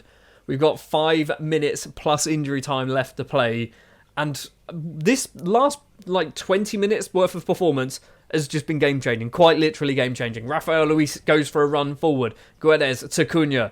On the ground, invites Broja forward. His effort is saved by Boyce Clark. We are going to see the corner. Diallo takes it quickly by the looks of it. And it is a very good save once again by Boyce Clark. 5 minutes of injury time to play. And match stats-wise, you'd think we would have lost this game. However, performance-wise, Kiddo Taylor-Hart off the subs bench turns into just prime, Maradona. What did he do? He just turned into an absolute legend of a footballer in this match. Vermeeren plays it on the ground to Sardi. Playing as a right back, loses out to Pratty. Not ideal. We've got seconds left to play. Even if Wolves do score, Ronnie Edwards is there, nicks the ball away from Broja. I was going to say, even if Wolves do score, it's surely just going to be a consolation. Taylor-Hart surging forward, looking for goal number 4. Just kicks it straight into Pratty, who's just been in the way constantly since he's come on. Cunha's cross comes in. Broja is there. It is 3-1. It's not necessarily going to count, though. We're going to get VAR. The goal has been disallowed, so it might still be 3-0. A clean sheet for Boyce Clark, who, to be fair, has earned it. From some of the saves that we've seen, has definitely earned that. That second half performance was madness. Absolute madness. And that performance moves us on to the magical 41 points. We have broken the 40-point barrier. And interestingly, if we win one more match, we could potentially be 10th. I think Europe is now off the cards. However, we will take a look, because there are 7 places available for European competitions. And for some reason, Spurs have already qualified for something. I don't know how or why, but Spurs have already qualified for something already. Maybe 7th place might get Europe. Maybe even 8th place might get Europe. It's optimistic. I don't think it's going to happen, but you never know. If we get this Reading team into Europe, It's broken, isn't it? Football Manager's broken if we've managed to do that. That's going to do it for this episode. We are going to play one more episode of this Reading save, which will be probably the final 3 games of the season, minus Southampton, because we've already played them once on camera. Kiddo Taylor Hart, the saviour of the Wolves game. He's only started once in the league this season. 19 off the bench, 3 goals and an assist. Maybe in the next couple of games, Kiddo gets his starts, and maybe we can finish in the top half of the table. I think that's got to be the goal. In the final season of our Reading save, we have managed to successfully survive in the Premier League. We've got 4 games left to play. We currently sit on 47 points. We can technically get Europe, but I think it means everybody above us needs to lose every single game and we need to win every game. And I don't think that one's going to particularly happen. In between episodes, we have played a few more matches, and we've actually done very well. We beat Man City, a team who are currently top of the Premier League. Harry Wilson and Kiddo Taylor Hart, after his just epic performances against Wolves in the last episode, managing to get on the score sheet once again. We then beat Brentford as well, 3-1. I don't know what happened. Obviously, we went on a very bad run of form, just 2 wins in, 8 league games, and then 3 in 3. We've won 3 out of 3, putting us up into 11th place in the table. We're going to play Palace, Brighton and Spurs in today's episode. Let's jump straight into the Crystal Palace game. The starting lineup then will be Boyce Clark in goal, Norton Cuffy as our right back, left back with Guinness Walker, Mepham and Sardi round off the defence, Kozlovs and Hamilton in central midfield, Wilson and Kiddo Taylor Hart on the wings, Delap and Maleka leading the lines. Kiddo Taylor Hart is keeping Edozie out of the squad at the moment, and Edozie's a better player. But Taylor Hart he's just on the form of his life. He's on the form of his life, and he's actually getting better. He might actually be a late bloomer. You know, one thing we're going to do as well, Danny Ings is going to get on the subs bench. He's retiring at the end of the season, and I think it's only right that he gets one more appearance on camera. So we are on a 3-game winning streak. Palace love to draw by the looks of it, and they're playing a 4-4-2 with Dominic Calvert-Lewin up front. Fair enough, he's gone from Everton to Crystal Palace. It's not really the trajectory that I expected his career would have gone, but there we are. Mepham has the ball for us after 1 minute and 30 seconds. Norton Cuffy comes forward, across to Kozlovs, the English and Latvian. Now Maleka finds Kiddo Taylor Hart, the Jamaican international, cuts inside, ball forward to Wilson, plays it on the ground to Kozlovs, and Romans Kozlovs gets his 2nd goal of the season. We take the lead within 2 minutes against Crystal Palace, and we could finish in the top half of the Premier League. That goal moves us up to 9th place currently. Wilson to Kozlovs. Where are you going to go? On the ground to Norton Cuffy. Crosses in. Maleka's there. Heads across goal. Just goes over the bar. That's going to put us on 50 points. Our goal difference is a nice flat 0. So arguably, this has been way more productive and way more... we've overachieved way more than I thought we would. We're actually now up to 8th place as well. So Villa are losing to Arsenal, so they've dropped down. We could get Europe. If we finish 7th or 8th, could technically get Europe for us. Not a lot's happening in this match. Palace are literally doing nothing. We've had loads of possession. It was at one point like 68, 69% possession. It's dropped down to 57 at the moment. We are barreling towards half-time. 1-0 lead, but nothing. Nothing happened realistically from there. Palace woke up in the final, 5 minutes or so of the first half. I'm just going to say that. We're going to go straight into the second half. Our strikers aren't really doing much. Maleka's on a 6-6, Taylor Hart's on a 6-6 as well, Delap on a 6-8, Mika Hamilton in the middle of the pitch on a 6.4. I'm genuinely, if I was to do a season 6, I'd sell him. I think it's time for him to move on in the summer. It is Veron to Tyreek Mitchell, ball forward again towards Veron. Wilson intercepts it, but his clearance is not very good. Mika Hamilton's clearance is a little bit better, still not perfect. It's Rob Holding down the line to Elise, plays it back to Roslev. On the right-hand side, can he get his cross away? He does so towards Danny Motter at the back post, and Calvert-Lewin was there as well. We've cleared our lines, not necessarily far enough. Eze to Decore. On that left-hand side is Mitchell once again, but Liam Delap comes in, nicks that ball away. Palace have certainly turned up in the second half already by the looks of it. Delap heads clear from the free kick. Robert Renan keeps this alive though for Palace. We are, 3 minutes into the second half. Norton Cuffy heads vertically. Sardi gets it clear. Finds Taylor Hart. Now Guinness Walker. Can we do some form of counter-attack? We want to go forward, lad. Maleka back to Hamilton. Now Delap in the centre circle. We've got Wilson in front of him. Down the line. Someone made a run. I think it was Norton Cuffy. It was Norton Cuffy trying to make a run, but nobody really saw him quick enough. And then Calvert-Lewin just steals the ball away. And what is this highlight? What's this highlight? There's a goal happening. There's definitely a goal happening. Veron in on goal. Has to go backwards to Mitchell. Long range effort. And there you go. you just know, sometimes there are highlights that nothing's happening, so you just know there's going to be a goal. So first half it was all us, second half it looks like, at the moment at the very least, it is all Crystal Palace. They've got their equaliser, but we're still 9th place in the table somehow. I don't know how we're still 9th in the table. I assume everybody around us and above us seems to be losing. Right, we need to do a whole load of changes because, let's face it, people are playing badly. Edozi's going to come on for Taylor Hart. Why Larios? What was he suggested? We're going to take off Hamilton as well for Vermeeren. What else do we do? Maleka coming off for Danny Ings. Yep, we're doing that one.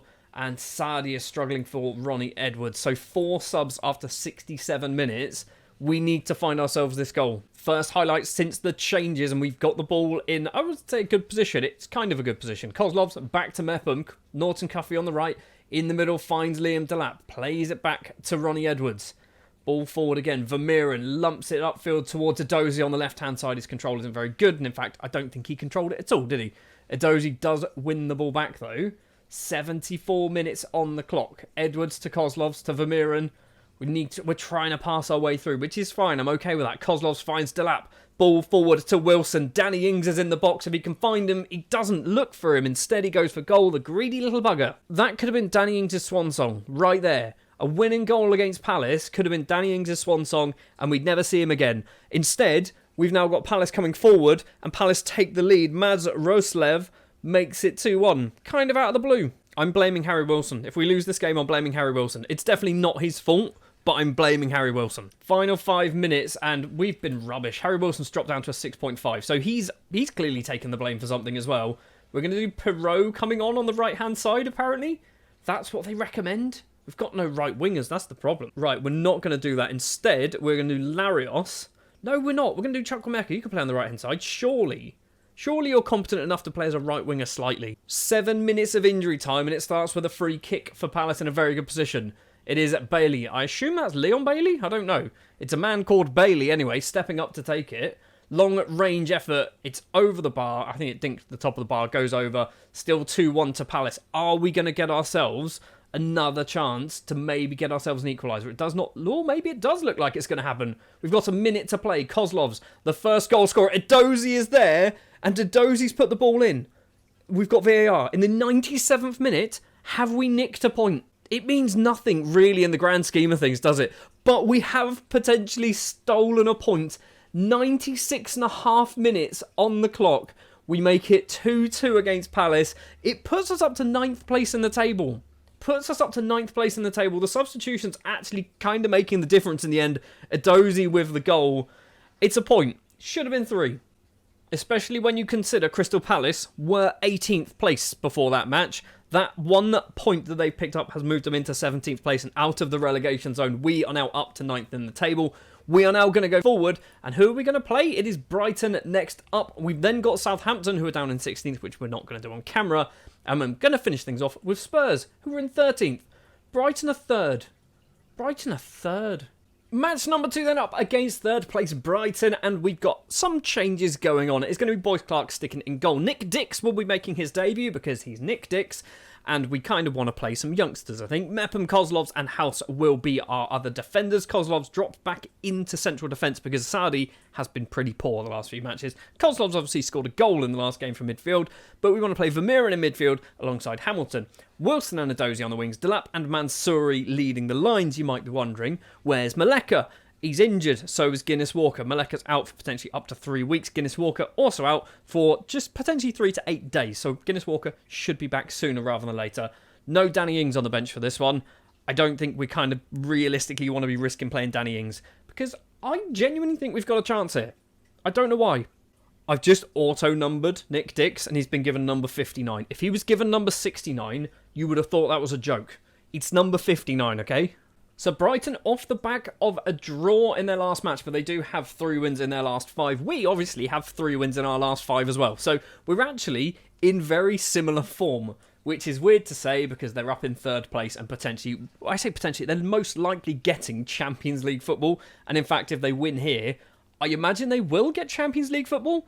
Bella Kotchap to Van Heck. This is going to be confusing because they're wearing the blue and white, aren't they? It is Bella Kotchap, the former Southampton man, finds Baleba. Now Almada, Lamptey with acres of space on that left-hand side, crosses it in low, and Courtney House scores an own goal. Magical. Courtney House is playing because of that Guinness Walker injury, and then also because Larios isn't fully match fit. And the first thing he does within 7 minutes is score an own goal. What a clown. Well, that goal means we do drop down to 10th place in the table. Brighton keep their spot in 3rd, and I think they will be getting Champions League football if they win this game. Courtney House with a throw, has to make amends. A dozy to Hamilton. Kozlovs, what are you going to do? Ball on the ground, finds Mansouri, getting a rare start, but because of those injuries, we kind of want to be playing him and have to be playing him. Vermeeren, back to Mepham, Kozlovs is there, goes all the way back to the goalkeeper. What are we doing, guys? Kozlovs. Upfield, we've got Mansouri with a bit of space. Vermeeren didn't have the space, but we tried to pass to him anyway. Nick Dick's ball over the top towards Delap. Doesn't manage to find him. Lamptey collects it, though, for Brighton. On the ground to Chalobah. Now forward to Baleba. Almada on the ground again. João Pedro collects it back to Lamptey. Brighton are a good side. There's a reason why they're 3rd, aren't they? They're just walking straight through us. Almada's in on goal, and Almada should have made it 2-0. It was actually a very good save by Boyce Clark. Rooney Bargy has gone over to take that corner. 24 minutes, that's all that's on the clock at the moment. Almada to Rooney once again into the penalty area. Baleba's there. It's blocked by his own defender. Van Heck was in the way. Baleba keeps it alive though. Chalobah across. João Pedro facing away from goal. Delap just passes it back to João Pedro by the looks of it. I think we're going to get smashed about 5 or 6-0 here. Rooney on the ground to Lopez, edge of the area. Plays it back to Bella Kotchap.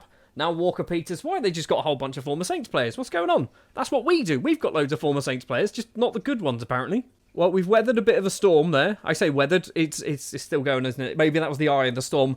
Almada steps up with a free kick in a good location. Boyce Clark fists it. It was half fist and half palm, and it came out as pists.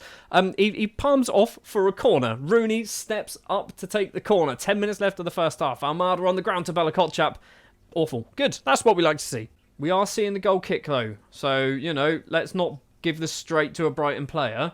Let's try and build something. An equaliser before half-time would go down magically well. Hamilton plays it back to Boyce Clark. What are we doing? This is not gegenpress football, by the way, is it? I mean, we are being gegenpressed off the pitch. We can't even get out of our penalty area. Edozie has the ball, though, for us. Back to Kozlovs, forward to Vermeeren. First time pass towards Mansouri, and Bella Kotchap is there to steal it away. And Brighton once again coming forward. They are relentless. Lamptey plays it back to Baleba. No idea if that's how his name's said, by the way. It doesn't sound right, but we're going to go with it. Lamptey with acres of space, goes for goal. Boyce Clark with another very good save. He is the only person on our team doing anything good. Rooney steps up with another corner from that right-hand side. Goes short once again. João Pedro cross comes in. Chalobah's at the back post. Just wide of Boyce Clark's post. Stays 1-0. But Brighton are absolutely dominant. Oh, it's another corner, because apparently that's all that happens is corners for Brighton. It's a penalty. Are you joking? Are you actually joking? Who's done what here? If this is Courtney House has done something, he's getting subbed. He's coming off right now. It is a penalty. Delap. It was Liam Delap pushed Bella Kotchap. João Pedro's the man to step up to take it. We've got 3 minutes left to play, or 2 minutes left to play of the first half. Boyce Clark can't stop that one. And Brighton double their lead. And honestly, I don't think we're getting anything from this game. And I can say that with confidence, as we've literally not had a shot. We've had no shots, no corners. We've done 9 fouls, which is impressive. No yellow cards, also quite impressive. Thrash arms, you've been terrible, sort it out. We are going to have to do some tactical changes here.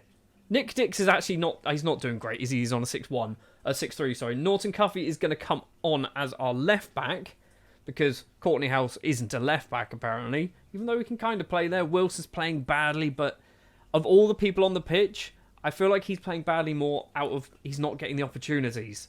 Joel Perreault can come on as well for Mansouri. I think 2 changes at half-time. Something needs to give in the second half. We need to just get 1 goal. Will suddenly get us back into this game. Another couple of goals as well, and our goal difference isn't awful. Our goal difference is actually quite good amongst the teams around us. So if we draw, we'll go back up into 9th place. Delap has the ball for us, crosses in towards Perreault, can't quite find him. Wilson to Dix, Vermeeren with some space towards Liam Delap. Delap puts the ball away, the flag goes up. I don't think this one is going to count. I think it's going to get flagged for offside, and it's going to go back to 2-0. What does VAR say? The goal has been disallowed.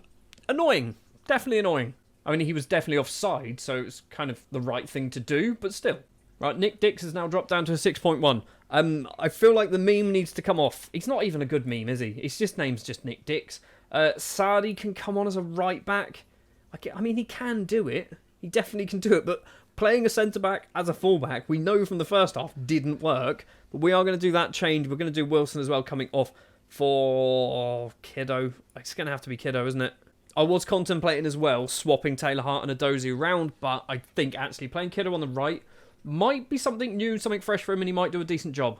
Palace have taken the lead against Spurs, which obviously isn't really important to us, but it means Palace are now potentially getting up a bunch more points. They've just conceded an own goal. Maybe not. I'll shut up. We've got the ball through Hamilton. Boyce Clark. I mean, what are we doing midfield-wise? Vermeuren's on a 6.4. Hamilton's on a 6.6. We are just not playing well. I mean, I wasn't even paying attention to what happened there. I'm glad they didn't score. João Pedro steps up then with a corner. Final 5 minutes or so. Cross comes in. Jan, whatever his name is, Jan Paul van Heck makes it 3-0. We've deserved nothing from this, and we're going to get nothing from this. We have had 2 shots now. So, you know, there's something, I guess, maybe? Not really, is it? Mepham to Hamilton. It's literally like 2 minutes after their third goal. I feel like there's a 4th goal coming in this. Vermeuren collects it for us, plays it all the way back to Boyce Clark. Doesn't necessarily kick it hard enough, though, does he? Mepham to Vermeuren again. Getting your pass accuracy up, mate. It's not really what we want when we're 3-0 down. Joel Perreault, seen nothing of him since he's come on the pitch. Norton Cuffy, seen very little of him since he's come on the pitch. Adozie, same comment, even though he started on the pitch. We've just been horrendous in this match. This is... I know, like, I always say this to myself. We are a newly promoted side. We should not be winning against teams in third. But I'd like a bit of a fight. We've done nothing. We've done absolutely nothing. We've almost set up them there. Kiddo with a free kick for us. Is it a consolation goal? It is not a consolation goal. It's saved. It's going to be a corner. We've had a shot on target. Technically, that was on target. Taylor Hart steps up to take the corner from the right-hand side.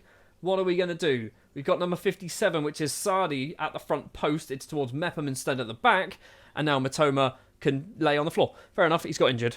Well, full-time, 3-0. Let's never talk about this game ever again. This is a worry. Mansouri hasn't scored for 14 matches. We've got Joel Perreault hasn't scored for 13 hours as well. I mean, Mansouri, admittedly, he doesn't start many games. If we look, a lot of them, he's off the bench. He's not really playing a lot. He's not very good, is he, guys? He's not very good. I mean, he should be good. He needs to go out on loan somewhere. Someone needs him on loan. It's a bit late to do that at the end of April. Right, we're going to go forward to the final game of the season, which is on Sunday, the 14th of May. It means we will be playing Southampton on camera, apparently, because that's a relevant match. Are they still in a relegation scrap? I mean, they are, aren't they? I mean, they're not. They're not in a relegation scrap. Realistically, Palace need to win both of their games. Saints need to lose both of their games. They're not in a relegation... I mean, they are. I'm desperately clutching at straws here as a Saints fan. I don't want them to be in a relegation scrap, but we'll come back the other side, ready for the Spurs game. So it's the final game of the season for our Reading save. In fact, it is the final game of our Reading save. We have just beaten Southampton 3-2. Mansouri scored a goal somehow. I'm not sure how we managed to do that. Jan Bednarek scoring an own goal as well to give us the 3 points, which means we are still within a chance of maybe getting into Europe, depending on what happens in the Champions League, Europa Conference League, and I guess the red and yellow card situation as well. This is the starting lineup we're going to go for against Spurs. Boyce Clark in goal. Nick Dix gets another start because I want to play him. Sardi, Mepham and Larios round out the defence. Kozlovs and Hamilton in midfield. Wilson and Adozie on the wings. Delap and Mansouri leading the lines. Danny Ings is once again on the subs bench. He's probably going to play his last ever game for us today. I don't want to do it, but I kind of also do want to do it. So from a form perspective, we're not doing awful, are we? We just had that massive blip, realistically, against Brighton in the middle. Spurs also doing quite well, but they've just come off the back of a defeat. I don't even know who that was against. They were the away team, apparently. They're down in 14th place. We are currently in 9th. A win could put us all the way as high as 8th place, assuming Forest don't win. We need to keep an eye on what they're doing. They're playing West Ham, who are 5th. And fighting for 5th as well. So West Ham do need to win that game, because otherwise they might drop down to 6th. Brighton are in 2nd. Brighton are beating West Brom, putting them into 2nd place in the Premier League on the final day of the season. That's just ridiculous. Kulusevski with the ball finds Maddison for Spurs. Almost places it in the bottom corner instead. Goes wide for a goal kick. 12.5 minutes played. First chance goes to Spurs. So far, very little is going on. 2 shots, 3 shots in total in 20 minutes. Elsewhere, Forest and West Ham is still 0-0 by the looks of it. we are still doing very little. I think neither team really cares about what's going on in this game, do they? Neither team cares. Doesn't really matter. We're both finishing mid-table. Larios with a throw to Adozi. Back to Larios. Now Hamilton on the ground to nobody. Not really what we want to be doing, is it? Kick up field. We get there first through Mepham. Across finds Sadi, who I think is going to be a ridiculously good player in the future. He's not quite there yet, I don't think. Wilson collects this ball. Back to Dix. Forward finds Delap. Tries to get it towards Wilson and can't quite manage it, but Wilson is tenacious, and then Delap decides to not pass to him again anyway. Madison with the ball forward to Okafor. Now Sun on the ground to Kulusevski. Gets a bit of space for himself and puts it in the bottom corner. Spurs take the lead, and everything was going right there until Liam Delap decides to try and pass it to Wilson badly twice. And that means we drop down to 10th place. Wolves actually leap up into 8th place because they're winning their game. So I think 10th is potentially the lowest we can finish. I've not even checked this. I should probably know what's going on with our team. We've got the ball through Boyce Clark. I thought there was going to be a penalty there. It doesn't look like anything's coming from it just yet. We've got a minute and a half of injury time to play. Is there an equaliser on the cards? Wilson heads down to Liam Delap. Plays it all the way back to Hamilton. Not sure that's what we wanted to do. Delap's ball forward is not very good. Delap is having a poor game at the moment. Van der Ven runs forward, finds Okafor. First touch is not the best. Sadi gets there, but manages to find straight back to Van der Ven. Basuma to Kulusevski. Almost puts it in the bottom corner. Almost doubles Spurs' lead instead. It looks like it is going to be 1-0 to Spurs at half-time. It's been uneventful, not very good, I think is how we're going to refer to this as. Show me something else in the second half, which, by something else, guys, something. Just anything at all. No changes for us at half-time. I'm assuming Forest are still drawing. They are still drawing. Wolves, who are Wolves playing? Where are Wolves? Wolves are right at the bottom against Leeds, beating them 1-0. So we need to keep an eye on what's going on there. Are Villa winning their game? Villa are losing against Brentford, so Villa could go ahead of us as well. 64 minutes on the clock. Adozi has the ball to Mansouri. Plays it back to Sadi on the ground. Finds Kozlovs. Wilson was there, but didn't want to run for it, apparently. Kozlovs gets it back. Sadi once again. Now Dix, number 59. Kozlovs goes for a little run. On the ground, finds Wilson. He's got 2, maybe 3 in the box. Instead, loses out. Adozi's trying to keep it alive and can't quite get there. Pedro Porro for Spurs, 64 minutes. Kulusevski can go for a little run down that right-hand side. He's got Mika Hamilton, though, for company. Kulusevski keeps going down the wing, though. Plays it back to Pedro Porro. Now Bentancur in the middle, loads of space. Basuma to Madison. Back to Basuma. There's a goal coming. There it is. Yves Basuma makes it 2-0. And much like the Brighton game, we're offering absolutely nothing in this. Is 65 minutes too early to do all of our subs? The answer is no, because we're going to do all of our subs at 65 minutes. We're going to do Ings coming on, Taylor Hart coming on, Boyce Clark's coming off, so Uche is going to come on as well. We're going to do Larios coming off for Guinness Walker. We've got one more to do. Who have we got on the bench? House, Lauren Edwards, Chukwuemeka and Vermeeren. I mean, none of them are really inspiring, are they? We're going to do Chukwuemeka coming on for Delap. So we've got Danny Ings and Carney Chukwuemeka up front for the final 25 minutes. I've basically resigned myself to finishing 10th in the table. Forest have also taken the lead, which means they're now the team in 8th place. We've got a corner. Cross comes in. Sadi is there. Cleared.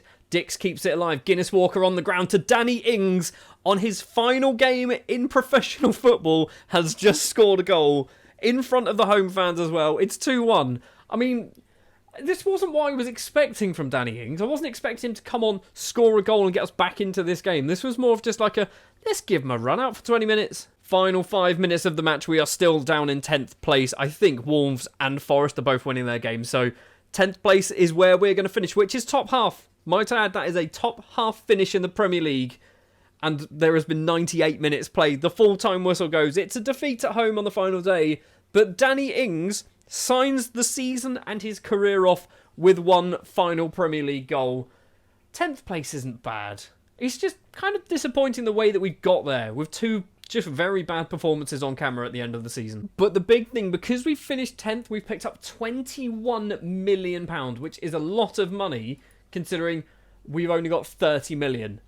So we were down to like £9 million before that money came in. £21 million is absolutely huge for us. But obviously we're not going to be here next season. I am going to go forward to the other side of like the FA Cup, Champions League and things like that finals, just because I don't think we're getting into Europe, but there's a very slim chance, isn't there? Right, we've gone forward to the 1st of June.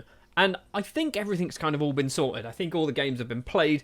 We have, as you can see on the right-hand side, we've got our transfer budgets for next year, which is £47 million.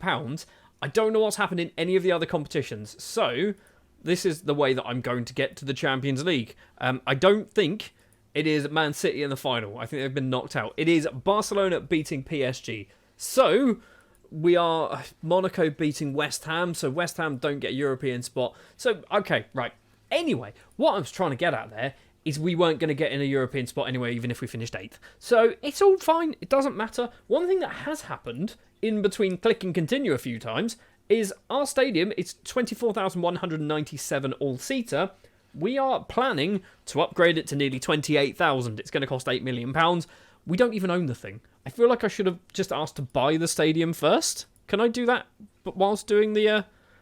just let me buy the stadium. I've also asked to increase the coaching and things like that. Youth recruitment, sure, we'll do that one. Because basically what is going to happen in just a second, I'm going to resign. I'm going to leave my position as Reading manager, and then we are going to leave the club, and then there's going to be one more video, which is going to be what happens to Reading in 5 years. They've definitely screwed us up. I can 100% guarantee Reading will not be as good as what they currently are. They'll probably be a championship side. Unless some of the players that I've brought in, which there are obviously quite a few, like your Mansouris, suddenly hit that potential. If they stay at the club, hit their potential, Reading might be a very good side. I've not got a lot of hope. But that is going to do it for this episode and this season and this save with Reading. 5 seasons, 2 promotions.